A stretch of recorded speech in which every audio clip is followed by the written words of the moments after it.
antes de falarmos do estudo propriamente dito, vamos fazer uma pequena sinopse dos estudos anteriores. Os estudos anteriores falávamos sobre criancinha no mundo espiritual. Existe, na verdade, a rigor, criança no mundo espiritual? Peraí, Deus. Mas quando há o desencarne, a morte propriamente dita, aquele espírito ele é milenar. Então, não existe criancinha no mundo espiritual. Efetivamente, não existe, meus irmãos. A criancinha no mundo espiritual é aquele estado em que o espírito, ao morrer, né, o corpo, o espírito, ao deixar a carne, ao deixar o corpo, ele passa ao mundo espiritual e sente, por consequência, fluidicamente, vivendo aquela vida de criança. Ora, por que isso acontece?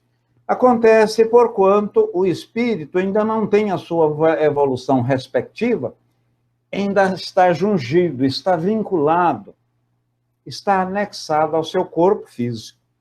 Então, ele sente essa, né, esse torpor, ele sente essa perturbação natural e vive como se criança fosse.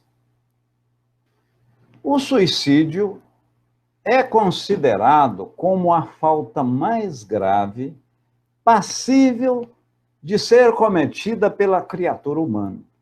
Suicida viola o instinto de conservação, força admirável da qual é dotado o princípio espiritual e que dá a ele a vontade e a obstinação de lutar pela sua sobrevivência. Veja bem, ele quebra o instinto, e o instinto, você pega a sensibilidade, vocês já vimos em estudos anteriores que o princípio inteligente estagia no mineral, recebendo a dureza da matéria, evolui-se mais um pouco, pega a experiência no vegetal, pegando a sensibilidade, para receber o selo da inteligência. Ah, sim, e o princípio, no animal, ele pega o instinto de conservação. Já no reino nominal, que é nosso, ele já pega o instinto, além do instinto, o poder decisório, o livre-arbítrio, o escolher este ou aquele caminho, para receber o selo da inteligência, da racionalidade no reino angelical. Se é que podemos falar relativamente a um destino a nós atribuído, porque destino, como fatalismo, que a coisa tem que acontecer ali, que eu tenho que morrer por uma bala perdida, que eu tenho que entrar dentro do avião e este cair e assim está determinado, isso não existe, né, meus irmãos? Isso não existe. Então, fé no futuro realmente vai evitar que praticamos esse ato hediondo, que é o suicídio, porque somos sabedores que estamos aqui de forma temporária e uma vida nos aguarda após essa vida não espiritual. Porque eu não sou um corpo, eu sou um espírito, como sempre falamos, né?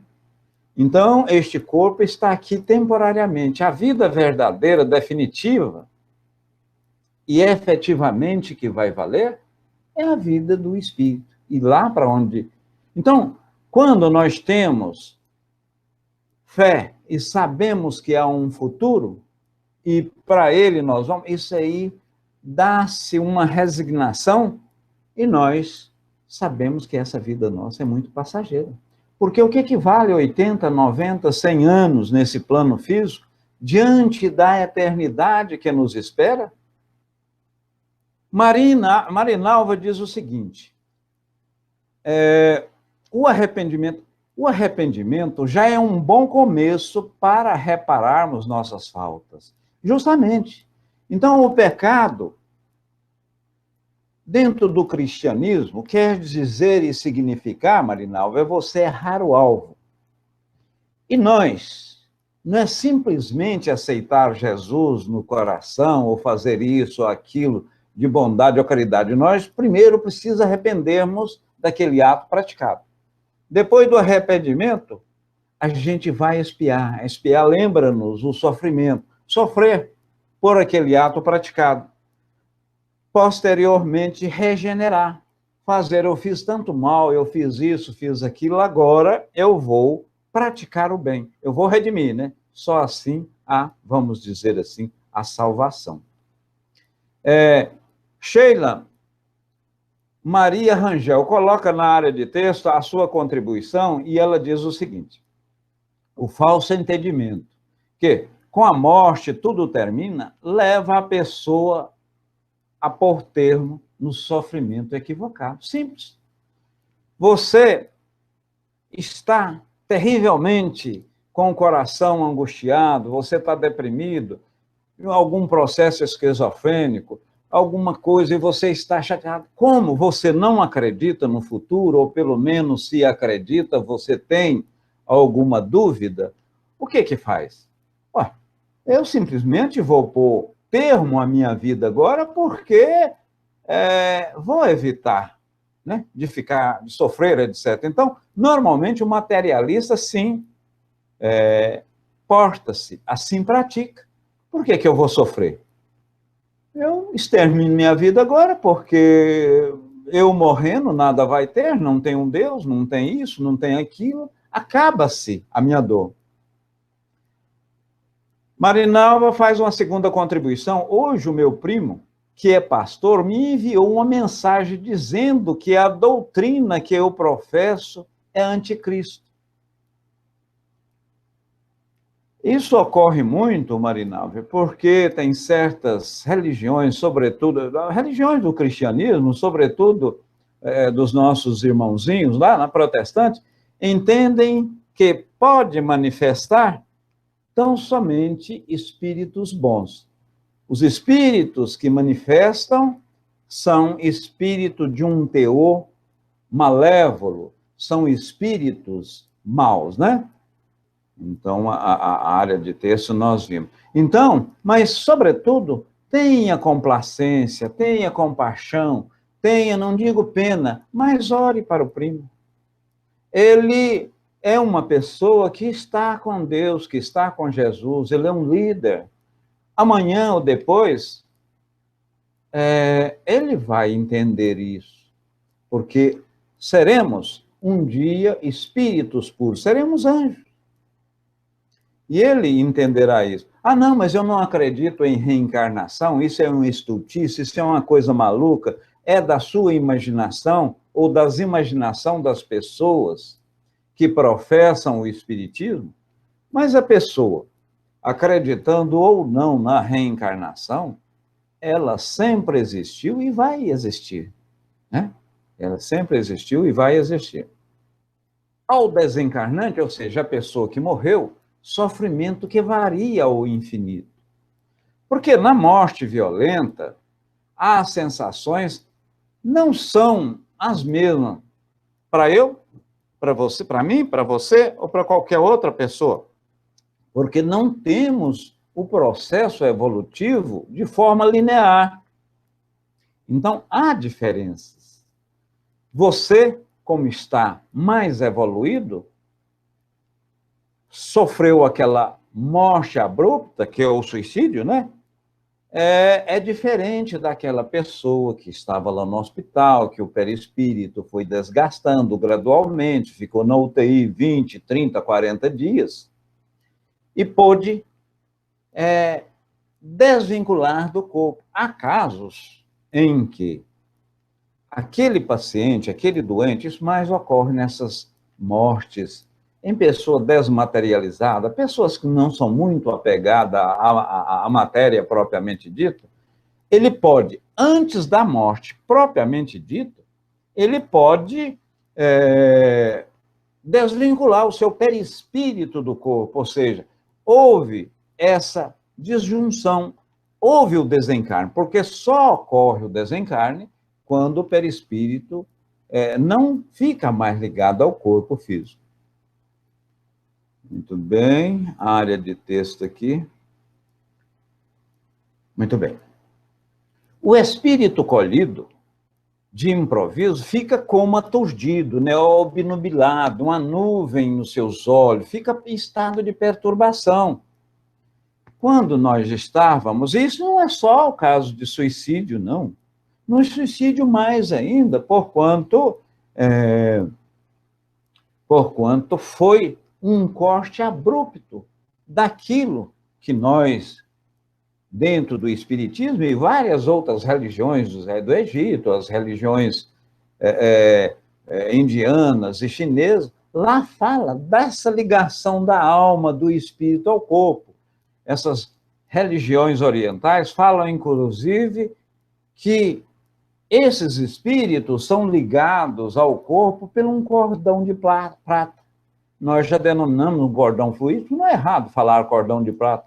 E esse cordão que liga o espírito ao corpo propriamente dito, os espíritos que não estão na carne mais, eles dizem-nos, e disse a Kardec, quando da codificação, que diferencia o espírito encarnado por esse cordão, por esse laço fluídico. E ele é mais assim brilhante, é mais para o lado de rubi, reflete mais quanto mais evoluído é o espírito, seu estado de evolução está, né, melhor. Muito bem. Espírito que julga material o seu corpo fluídico, experimentando ao mesmo tempo todas as sensações da vida orgânica. Então, ele fica, porque nós somos sabedores que quando dá morte, o que acaba é o fluido vital. O fluido vital liga o perispírito ao corpo. O espírito fica com o perisperma, né? Como se fosse a polpa do abacate. O perisperma, a casca. Então, a semente, o espírito, o perisperma, a parte comestível, o perispírito e a casca, o corpo. Quando tira-se a casca do abacate, fica o perisperma. Esse acompanha o espírito. Ora, mas fluidicamente, ele ainda estando vinculado no corpo, ele acha que aquilo ali tudo pertence ao corpo. E nós falaremos mais à frente que, em função dessa agregação do perispírito ao corpo, o suicida vai, e muitas vezes isso ocorre, ele sentir-se, por vezes, os vermes, e ver, né, e presenciar os vermes comendo a sua carne, ele se jogou de um precipício, ele vendo caindo aquilo ali. Nós vamos citar um caso no livro O Céu e o Inferno, de uma pessoa que morreu, está lá relatado dos 66 casos por Kardec, que ele ficou com essa sensação por volta de 6 anos, e comunicou na Sociedade Parisiense de Estudos Espírita. Isso foi comunicado lá. A vida corporal, ela não está limitada a mesquinha-se diante da vida espiritual e da verdadeira, que é a verdadeira vida que nós falamos, né? E Kardec pergunta aos imortais, a uma determinada época, se a vida espiritual era importante e se poderia. Eles disseram, os imortais disseram que é tão importante que ela, ou seja, a vida espiritual, poderia existir naturalmente sem essa vida material, ou seja, o espírito inteligência a matéria, né, encarnar para viver essa experiência. Poderia. Há, naturalmente, evolução no plano espiritual. Aqui, a gente, após o respectivo planejamento, você coloca aqui em prática o pragmatismo, né? Você pega a teoria lá, coloca aqui na prática, propriamente dita. Deixa eu ver a área de texto aqui. É verdade, né, Sheila? A verdade, cedo ou tarde, ela aparece.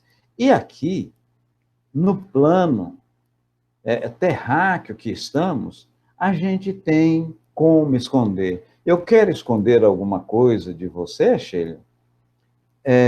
Eu não falo, eu não externo, eu simplesmente penso e não falo com ninguém, você não vai saber. Já no plano espiritual, uma das maiores, se não a maior dor, é a dor moral. Por que a dor moral? Porquanto você não tem como esconder aquilo do espírito.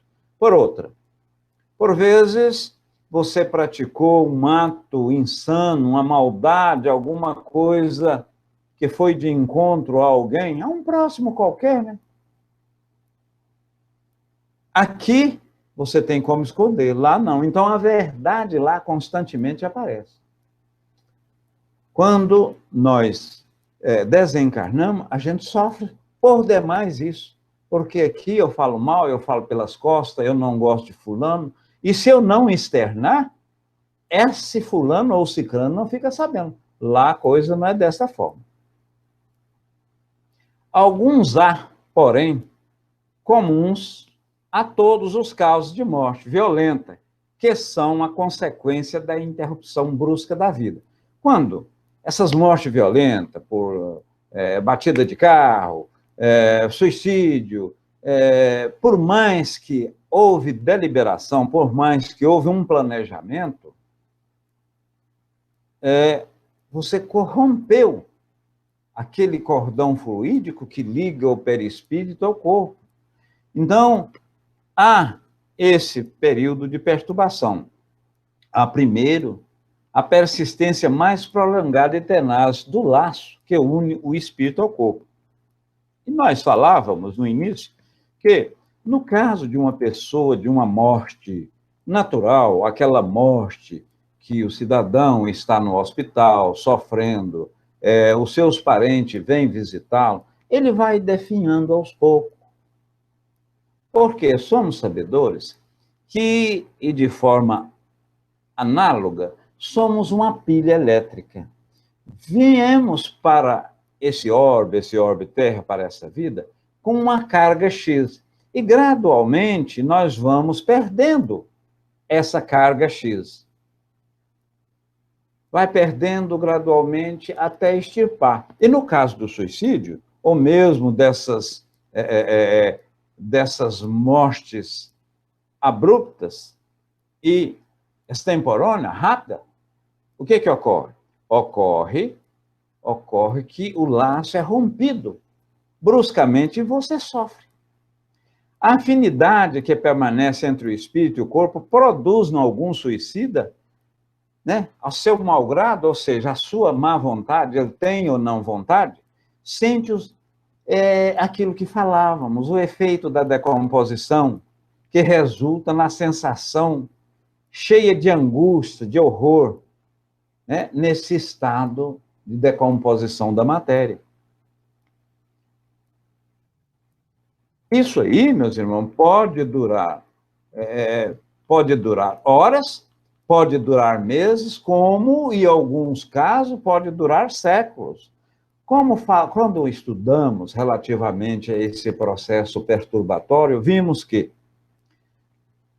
quando a pessoa não exerce o desapego, ou, por outro, quando essa pessoa é por demais materialista, isso também ocorre.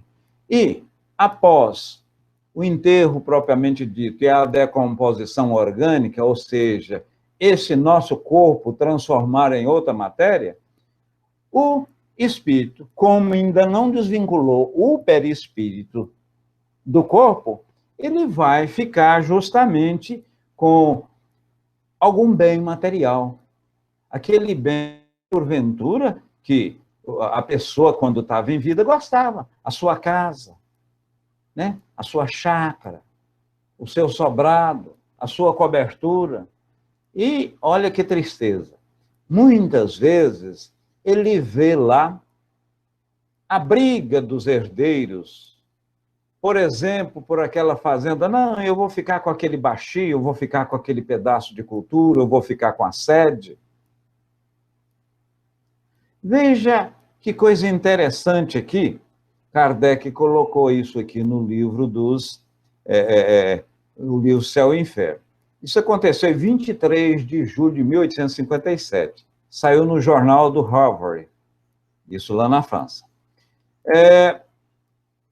Um senhor de 67 anos de idade, ele trabalhava no cais, serviços rotineiros e braçais, e tinha o pendor do alcoolismo, ou seja, bebia exasperadamente, era um viciado, um alcoólatra, que nós temos que ter toda consideração, todo respeito, né, porque esse espírito de um alcoólatra, de um tabagista, de um assassino, está num processo evolutivo. Então, é aquele negócio, não, eu quero justiça, tem que ser feita justiça. Olha, gente, o irmãozinho cometeu aquele crime, cometeu aquele desatino, por quê? Porque ele ainda não tem essa compreensão nossa, e nós não temos a compreensão de um espírito superior a nós. Comentário de Kardec. Ele subiu em uma torre e atirou, vindo a despedaçar-se numas pedras pontiagudas nos cais lá embaixo. Esse espírito reencarnou, manifestou lá na Sociedade Parisiense de Estudos Espíritas, 6 anos fazia já que ele tinha morrido, que ele tinha desencarnado. Olha, veja bem, não desencarnou, morrera. 6 anos fazia que esse homem morrera e ele se via ainda a cair da torre, despedaçando-se nas pedras. Então, é aquilo que o cristianismo pegou o inferno de Dante, né? Dante, ele escreve na Divina Comédia, relativamente ao inferno, que o inferno é um fogo que não se queima. É um fogo que arde constantemente e não há queima, há sofrimento constante. Então, esse espírito, Kardec relatou lá esse caso em específico, dos 66 casos relatados pelo mesmo, que após 6 anos estava sofrendo abruptamente, sofria de uma forma constante, vendo sempre o cair, vendo sempre. E isso normalmente ocorre quando a pessoa suicida, quando a pessoa joga-se debaixo de um carro. O Hélito Gomes diz o seguinte, ele faz uma colaboração e um questionamento aí, Décio. Quantas dimensões espirituais existem? Já tem alguns estudos sobre o mesmo. Veja bem, Wellington, a teologia católica ou a teologia cristã, ela fala-se em 3 céus, 3 dimensões. Já a indiana fala em 7 dimensões. A própria ciência, através da física quântica, está descobrindo mundo paralelos. O certo é que a dimensão é o mundo material e espiritual. Porque na questão 27, quando Kardec formulou de que é formado o universo, o que constitui o universo, os imortais responderam de uma forma peremptória, de uma forma firme, concisa. Olha, o universo é formado de matéria e espírito. Acima de tudo, Deus. Já está havendo experiências que, em elas, a experiência na física quântica, porque física quântica é a física que trabalha com elementos microscópicos mesmo, elementos menores do que o átomo. Porque até então, na época de Demócrito, átomo era a partícula menor, né? Não se dividia. Então, em trabalhando com essas partículas, já a ciência está observando que o profissional, o técnico, ou pessoas que estão ali com um devido pensamento, aquele pensamento influencia. Mas por que eu estou dizendo isso? Porque está influenciando numa dimensão. Nós, por exemplo, atuamos em 3 dimensões. Profundidade, altura e largura. Mas tem a 4ª dimensão, são os mundos ou os universos paralelos, né? Os espíritos estão aqui. Como eles não são matéria na forma que o concebemos, nós definimos o seguinte: dois corpos por si só não podem ocupar o mesmo espaço, no mesmo local, né? Mas isso é na nossa torpe visão, na nossa visão pífia, na nossa visão que sensibiliza esses 5 sentidos: tato, gustação, visão, audição e paladar. Ora, mas quanto mais coisa. William Crookes, em 1872, parece-me, ele descobriu o 4º estado da matéria. Nós conhecíamos até então só do líquido e gasoso. Ele descobriu o estado radiante. Tem outros estados? Com certeza. Nós que não temos ainda a dimensão para aquilatar. Tudo virá no seu tempo devido. Kurt faz uma colaboração aí. Quanto mais apegados da matéria, estamos mais presos, justamente. Então, a nossa prisão, a nossa envolvência, né? Essa cola que nos liga ao espírito é diretamente proporcional ao nosso apego material. Como falávamos, né, Janaína? O fato de a gente ser mais evoluído, a morte chega a ser como um sono, você despertar de um sono propriamente dito. Vamos falar aqui agora das causas, tá? Que é muito importante essas causas. Várias condições são anotadas como responsáveis pelas diversas causas do autocídio, né? Eu tirar a minha própria vida. Dificuldades econômicas, perda de ente querido, frustrações amorosas, tem muito, complexo de culpa, viciações múltiplas, né? Falávamos em tabagismo, falávamos em tabagismo, o álcool e vários tipos de... Tem o fato de você comer em excesso, deixar de comer também. Allan Kardec, sintetizando a questão, afirma que se excetuarmos que se verificam por força da embriaguez e da loucura, é certo que, seja quais forem os motivos particular, a causa geral é sempre o descontentamento. Então, você vai, ou alguém que você conhece, comete o suicídio por descontentamento. Segundo Kardec, o descontentamento, excetuando o caso de embriaguez e loucura, né? Essa esquizofrenia. Joana de Anjos já diz o seguinte, relativamente ao... Ela diz que é dado ao orgulho ferido. O suicídio é uma alma, ou o suicídio é uma alma extremamente orgulhosa que, ante o descontentamento, prefere a morte ao esforço nobre para a superação do obstáculo ou a frustração. Lembra, Joana de Ângeles, que a vontade de suicida é, na verdade, destruir Deus. Mas como isso é impossível, isso não se pode, ele destrói a si mesmo.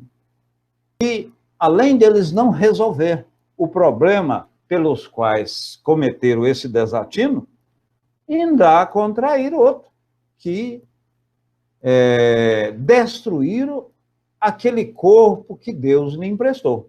Porquanto, esse é um talento. Esse corpo meu foi dado por Deus. Eu, de uma certa forma, vou mostrar ao Senhor, eu vou cumprir e falar ao mesmo que de bom e de ruim eu fiz esse corpo, porque esse corpo é o templo do Espírito, eu preciso desse corpo de uma forma vigorosa para se processar as experiências dos Espíritos. Falaremos agora, meus irmãos, sobre a consequência do suicídio. A consequência do suicídio. Allan Kardec, na questão 957, diz: As consequências do suicídio são as mais diversas. Não há penalidade fixadas e, em todos os casos, elas são sempre relativas às causas que o produziram. Né? Então, vocês vão verificar, e aqui nós vamos falar, que há tipo de suicídio que, aos olhos da espiritualidade, aos olhos dos espíritos maiores, é perfeitamente receptivo, porquanto vai verificar esse dolo é o que efetivamente levou ele a praticar o suicídio. Mas uma consequência que o suicídio não pode escapar é o desapontamento. Por quê? É como falamos, porque ele vai chegar lá no plano espiritual e ter ciência, ter consciência, ter a devida ciência de que não matou. E o seu problema, pelo contrário, agravou. André Luiz chegou em nosso lar e os espíritos lá, suicida, suicida, suicida. E ele, dos mais, assim, perplexo com aquela afirmação, o pessoal sempre falando suicida, suicida, e um belo dia, Clarencio estava lá, e o Clarencio disse o seguinte: o que é que você está querendo? Não, eu estou querendo um esclarecimento, eu quero saber o porquê que me chamaram de suicida. Sim, você foi um suicida inconsciente. E, na verdade, por você ser um médico, você bebia. Você praticava um sexo de forma desregrada. Então, pegou várias doenças venéreas. O estômago dele estava dilacerado pela bebida. O que isso ocorre? Antecipou sua vida. E dificilmente André Luiz fala que nós, dificilmente, ou não existe uma pessoa que não pratica o suicídio involuntário. Por que, Décio? Ora, uma noite que você fica sem dormir, você está, de uma certa forma, agredindo o seu corpo físico. E toda a agressão, ela vai ter uma resposta a médio prazo, e isso vai vir uma doença. Então, nós, de uma certa forma, nós somos, segundo André Luiz, e eu até concordo com essa afirmação, suicídios involuntários.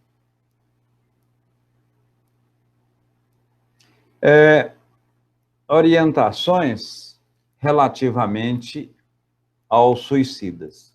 Então, você avira atentamente, com calma, né, aquilo que nós falávamos no início do nosso estudo. Parcimônia, calma. É entender que os sentimentos da pessoa, empatia, dar mensagens não verbais de aceitação a respeito, se for uma doença, se for a partida de um ser amado, caso do namorado ou do namorado. Expressar respeito, né? Muito respeito pelas opiniões e pelos valores da pessoa, o que ele está falando, o que ele está afirmando ali. Jamais devemos falar, isso é uma covardia, você não deve fazer isso, você não...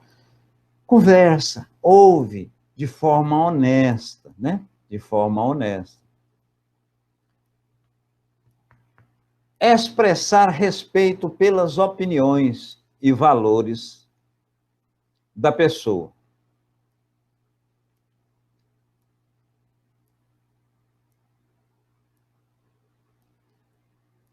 E focalizar nos sentimentos da pessoa. Então, veja bem, meus irmãos. Então, jamais nós devemos sermos assim contundentes, falar, exigir, dizer isso, dizer aquilo, falar que ele está errado, que aquilo é coisa de um covarde, que não deve dessa forma portar. Isso não devemos, porque você está agredindo valores, né? Você está agredindo valores. A religião, a moral e todos os filósofos condenam o suicídio como contrário à lei natural, mas estava reservado ao espiritismo demonstrar, pelo exemplo dos que sucumbiram, que o suicídio não é apenas uma falta, uma infração, uma moral, é uma consideração que pouco importa para certos indivíduos, mas um fato é estúpido, pois que nada ganha quem o pratica. Pelo contrário, piora muito a situação, piora muito. E foi aquilo que nós vimos há pouco. No Evangelho segundo o Espiritismo, encontramos o seguinte pensamento: a calma e a resignação adquirida na maneira de encarar a vida e fé no futuro dão esperanças e uma serenidade que é o melhor preservativo da loucura e do suicídio. Ah, mas a loucura tá sim, e normalmente está incluído, e normalmente quando a gente está fragilizado, nós estamos fragilizados, recebemos influências de dezenas, centenas, em alguns casos, milhares de espíritos. Kátia faz o seguinte comentário. Kátia coloca: estou no espiritismo há 4 meses. Meus cumprimentos, Kátia. Estou tentando mudar minha personalidade, meu jeito de ser. Será que demora muito? Por exemplo, meu jeito explosivo. Olha, Kátia, só o fato de você admitir que é uma pessoa explosiva, que você é uma pessoa que quer ações assodadas, rápida, aqui e agora, quer resultados, já é 50% para você mudar. Veja aquilo que nós falamos, que a Abigail disse para Paulo. Ela disse o seguinte: você ama, trabalha, agora entra o caso da explosão, espere, porque a coisa não, e perdoa. Sim, perdoa. Porque se você não perdoar, o seu obsessor ou a pessoa que lhe causou um mal, se é que causou, e muitas vezes somos nós até que proporcionamos ou queremos que isso ocorresse, né? E de fato ocorreu, se enquanto nós não perdoamos, a gente não desvincula. E muitas vezes nós somos os nossos próprios obsessores. No caso de um suicida, ele se auto-obsedia e o fato de ele estar, de uma certa forma, fragilizado, vem uma nuvem, né, de obsessores e, de uma certa forma, o fragiliza mais ainda. Olha aí uma sugestão da Marinalva: faça isso. Não simplesmente leia, estude. E quem sabe amanhã ou depois você já começa a frequentar um centro, né? E as coisas, de uma certa forma, facilitam mais. Então, veja que o papel do espiritismo é ter calma, ter resignação, né? A calma e a resignação adquirida na maneira de encarar a vida terrena e fé no futuro. Marinalva coloca: Kátia, toda vez que nós alteramos, adoecemos as nossas células, aparecem doenças diversas dos nossos organismos. Se você não quer adoecer, pense nisso. E é um fato, isso que a nossa querida Marinalva falou. Porquanto, se você pensa com ódio, com raiva, Shakespeare já dizia o seguinte, que a mágoa, o ódio, é você tomar o veneno e querer que a outra pessoa morra. Normalmente, essas pessoas raivosas, belicosas, que discutem sempre, que quando um carro passa em sua frente, ele gesticula e fala isso, fala aquilo. Em todos os atos tem esse mesmo posicionamento. Quase sempre é uma pessoa que tem problema circulatório, tem problemas de glicose, de diabetes, porque, como a Marinalva disse, na verdade, coisas ruins. Pense no bem, pratique o bem e coloque-se a cabeça para trabalhar. Porquanto, no início dos nossos estudos, e falando relativamente à propensão de uma pessoa ao suicídio, cabeça vazia é moradia do demônio, do diabo. Meus irmãos, em sendo assim, nós vamos encerrar por hoje os nossos estudos e estaremos aqui novamente estaremos aqui novamente na segunda. Posteriormente tem o estudo do Mauro e mais à frente, lá pelas 22 horas, tem o estudo do Zé Antônio. Quem puder participar, vamos fazer uma pequena prece, aonde vamos solicitar para que as pessoas, aquele que quiser, pegue um copo d'água, uma jarra, um vasilhame, coloca próximo. E se não der para pegar, tudo bem, não precisa pegar. Então, ó Senhor, meu Deus, eu vos agradeço, ou nós agradecemos, essas 30 pessoas que estão aqui no final, e as outras pessoas que nos ouvem pela Rádio Amigo Espírita, outras plataformas que também estão nos transmitindo, que olhamos para cima, para Deus, para o infinito, e solicitamos a participação de toda a espiritualidade que deu sustentação aos nossos estudos de hoje. E que a nossa irmãzinha Kátia, receba esses eflúvios, e depois, Kátia, se você não pegou, pega a água, tome, que não tem essas ações assodadas, muito rápidas, explosivas, conforme você as colocou aí na área de texto. Eu solicito toda a espiritualidade, sobretudo a espiritualidade de luz que deu sustentação, que magnetize essa água constante do copo. E em magnetizando-a, torna a mesma um remédio, debelando as nossas doenças físicas e espirituais. Que Deus nos ajude. E se você não pegou a água, não tem problema. Tome-a com muita fé. E dê, naturalmente, à pessoa que você assim o quer, que deseja, a sua esposa, e temos plena convicção que as coisas há de melhorar. Muita luz, muita paz. Um beijo em vossos corações. Amo cada um de vocês e a doutrina, sobretudo. Muita luz e muita paz.